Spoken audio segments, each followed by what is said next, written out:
बाबा नंद ने अक्रूर को आता हुआ देखा तो छाती से लगा दिया और बोले हैं अक्रूर एक बात बताओ, मेरी देवकी कैसी है, मेरे बसदेव जेल में कैसे है? क्या देवकी कन्हैया की जेल में याद करती है?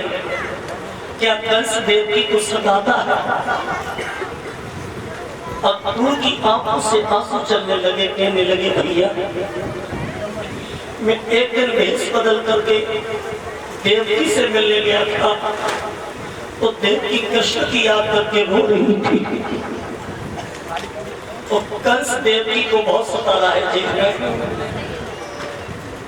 बाबा नंद की आंखों से आंसू चलने लगे, बोले अक्रूर जब देवकी की ये दशा है तो तुम तो मथुरा में रहते, तुम्हारी क्या दशा है? बोले भैया मेरी तो वो दशा है जैसे 32 दांतों के बीच में जीभ रहती है। मैं भी आया तो आपके पास अच्छे के लिए नहीं आया।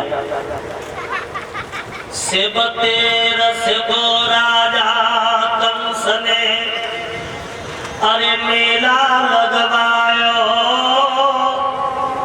और नो तो दो पठवाए कृष्ण बलराम को बुलवायो। अरे भवक गो बाबा कोई श्री भादो सियादी रात जन्म हरियाठे को लियो। मैं भी आया हूँ तो आपके पास अच्छे के लिए नहीं आया। तुम्हारे दोनों बच्चे कृष्ण बलराम और कंस ने बुलवाए, शिव तेरस का यज्ञ किया है।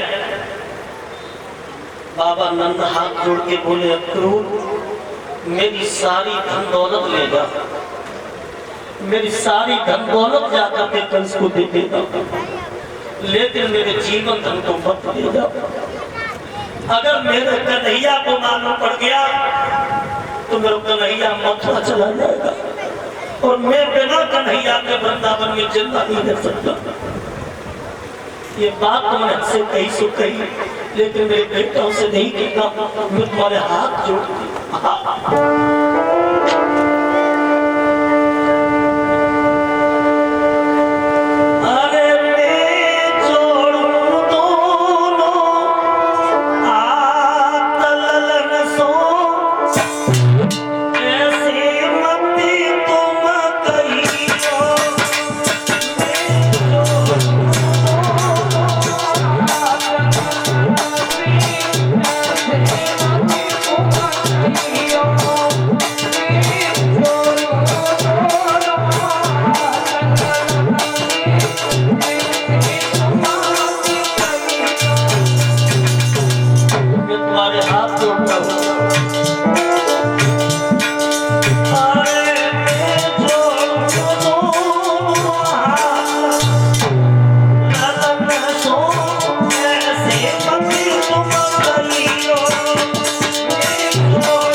पुत्रों से मत कहना।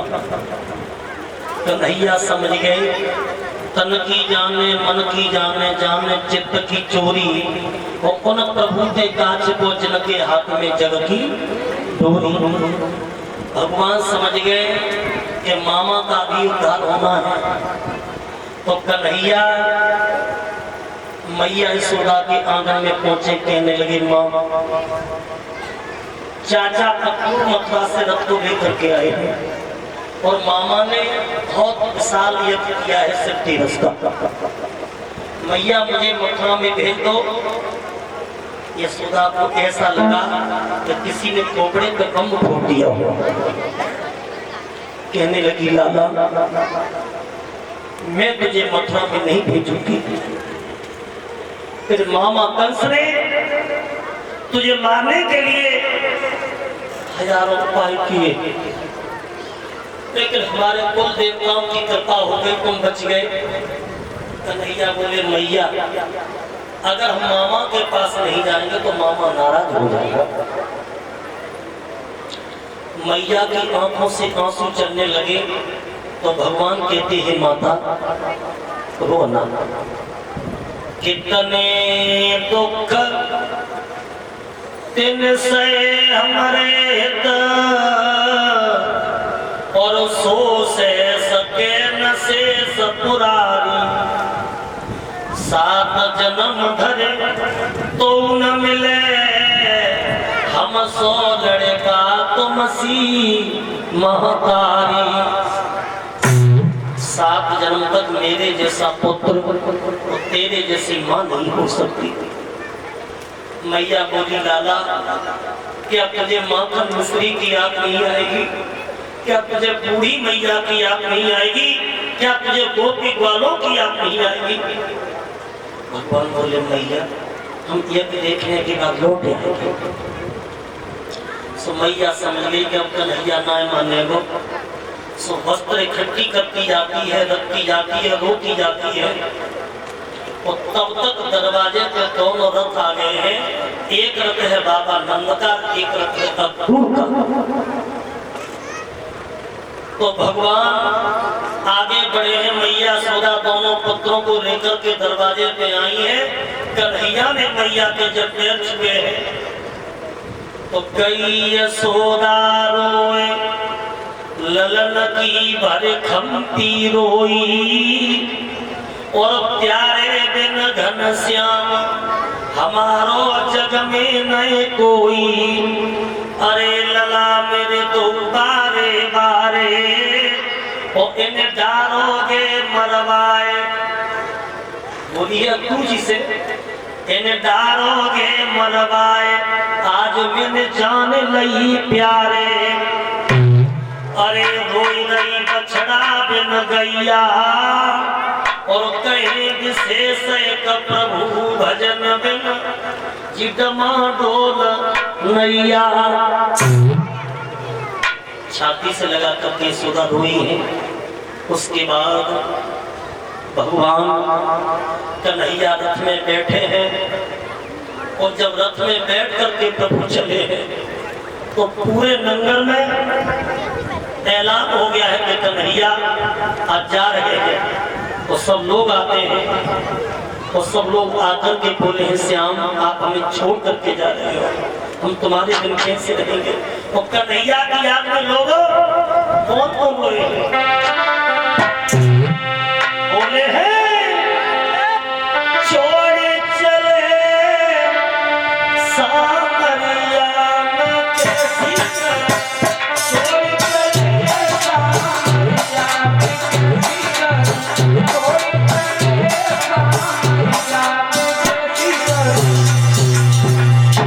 देखो भक्तों, भगवान से कितना प्रेम था। गोपी ग्वाला सभी प्रेम करते थे, और प्रेम की परिभाषा बड़ी विलक्षण है। प्रेम की परिभाषा लिखी है, love is God, love is sweet poison, oxygen of tear, valley of death, and of the life। Love is God, प्यार एक भगवान है। लव स्वीट पॉइजन, प्यार एक मीठा जहर है। ऑक्सीजन ऑफ ईयर, प्यार एक आंसुओं का समुंदर है। वैली ऑफ डेथ, प्यार ही मृत की घाटी है। और एंड ऑफ द लाइफ, प्यार ही जीवन का अंत है। लेकिन राधा कृष्ण का गोपियों का कैसा प्यार था? उस प्यार में वासना नहीं थी। आज के प्यार में वासना है। वो आज का जहाँ प्रेम है तो नेम नहीं, और जब नेम है तो प्रेम नहीं। अरे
भगवान चले हैं तो ग्वाला आ गए और बोले हैं, कहाँ जा रहे भैया? हम आज हम अपने मामा के हैं। मामा के यहाँ? वहाँ कोई समय क्या भैया? मामा ने यज्ञ किया है। यज्ञ तो दावत हुई। बिल्कुल। तो भैया हमें लगा के ले जाओ सर।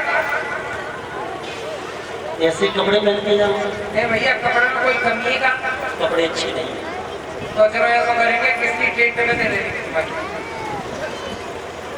अब सब ग्वाला रथ में बैठे और रथ में बैठ करके आगे बढ़े तो भगवान को जो प्रेम करती थी, दिल से चाहती थी, राधा के साथ की जितनी भी लड़कियां हैं कन्हैया के रथ के आगे लेटे गए और बोली, श्याम ये रथ हमारे ऊपर से निकाल करके ले जाओ। भगवान रथ से नीचे कूदे, बोले, राधे चिंता न करो, मामा ने यज्ञ किया है, हम यज्ञ देखने के बाद परसों लौटेंगे। राधा बोली, श्याम हम जानती हैं, मथुरा में ज्ञान ध्यान धारी पंडित अनेक रहे और यहाँ गोप ग्वालयर हम सब गमारे में, और जहाँ साग बथुआ दो भुवरियन के हाथ दो, और वहाँ सुंदर सुंदर भोजन बनाती सुंदर नारी। लेकिन रहियो बिहारी जहाँ इच्छा हो तुम्हारी, और मोई भूल मत जाइयो तेरे प्रेम की पुजारी। परसों का वादा जब किया है तो राधा रोजी बोली, श्याम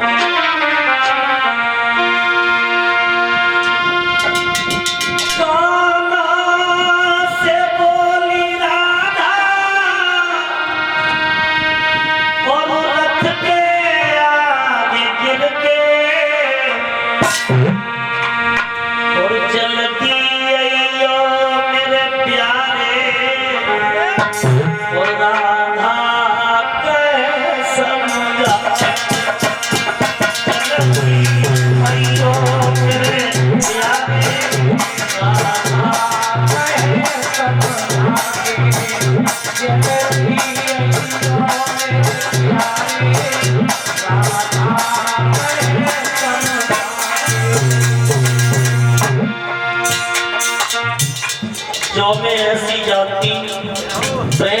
का दुख हो वो घर का ढोलक पी कभी प्रेम न करियो या तो भगवान किसी से किसी का प्रेम नहीं कर पाए अगर प्रेम हो भी जाए तो कभी प्रेमी से प्रेमी जुदा ना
भगवान ने राधा की आंखों में आंसू देखे बोले राधे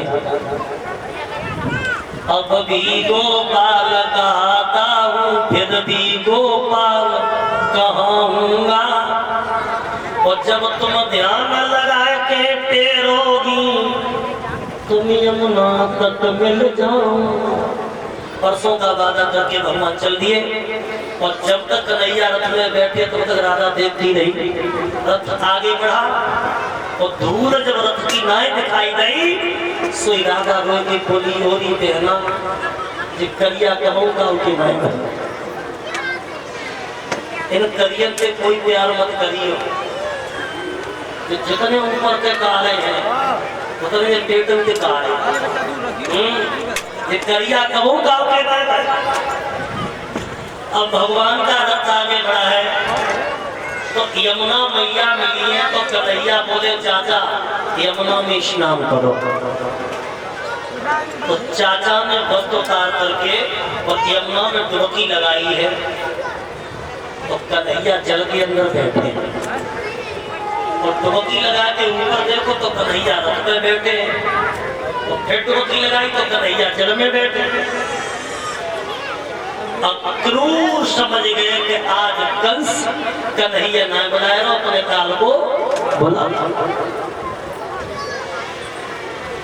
स्नान करने के बाद ये रथ मथुरा के लिए प्रस्थान करता है। धीरे धीरे रथ मथुरा के करीब पहुंचे हैं तो कन्हैया ने दूर से देखा बोले बाबा यही है मथुरा।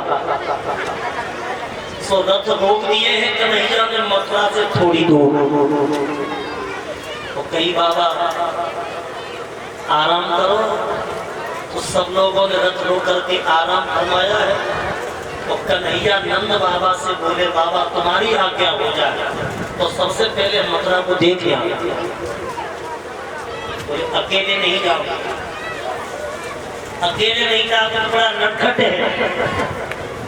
सो बाल मंडली को लेकर के भगवान चले हैं। तो चलते चलते कन्हैया मथुरा की गली में पहुंचे और मथुरा की गली में जब पहुंचे तो सामने क्या देखा कि बाई गली में एक रहे मथुरा की बहू तो लम्बा घूंघट मारे और सिर पे गागर, और एक रहे मथुरा की कन्या।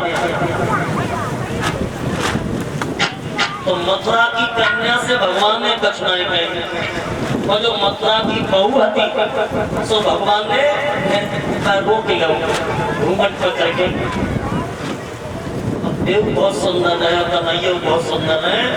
अब वो घूंघट फेंक कन्हैया को देखे और कन्हैया बोले और कन्हैया पूछते हैं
गोदी पकड़ मारे।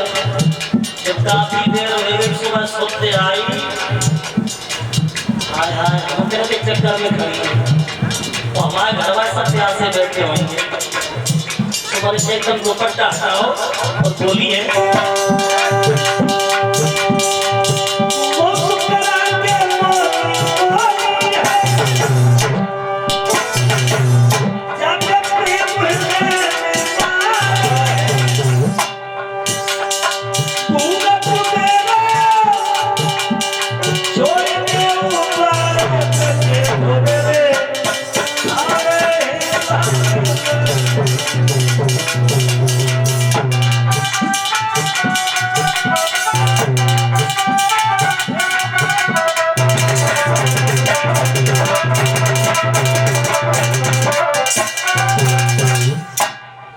कन्हैया के चक्कर में फंसी और तब तक नंद पानी भर के आ गई।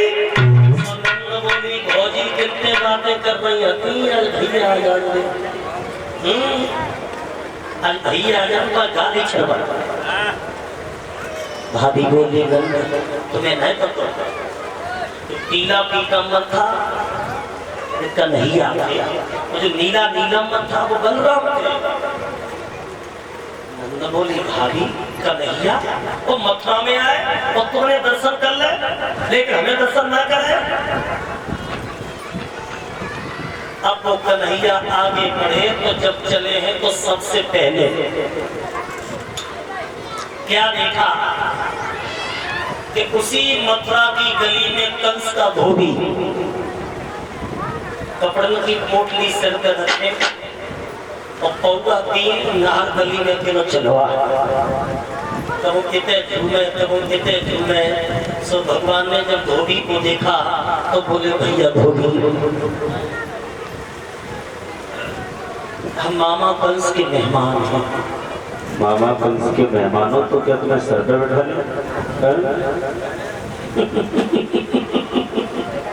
नहीं तो फिर मामा कंस के मेहमान हैं लेकिन कपड़ों से बड़े परेशान हैं। कपड़ों से परेशान हो तो इन कपड़ों की लायक तुम्हारा चेहरा है। नहीं ये काम करो इसमें थोड़े से वस्त्र हमें दे दो और हमारा भी काम हो जाएगा, आपका भी हमारे ऊपर पैसा। इन कपड़ों के लायक तुम्हारा चेहरा है चल हटा पीछे। चीखो नहीं, ये मथुरा है मथुरा। ये नंद बाबा के बाप की जागी नहीं है, नहीं तो पटक पटक के मार देंगे। धोबी बिल्कुल नहीं दबा, और जब धोबी नहीं दबा तो भगवान बोले हैं धोबी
बिल्कुल नए दबो। सो भगवान ने आगे बढ़ के ढीलो हाथ करो और धोबी के गाल में पैर समझ दो कि धोबी के फक सीना प्राण कट गया, धोबी मर गया। ये वही धोबी था, उसने त्रेता में सीता को वनवास दिलवाया था।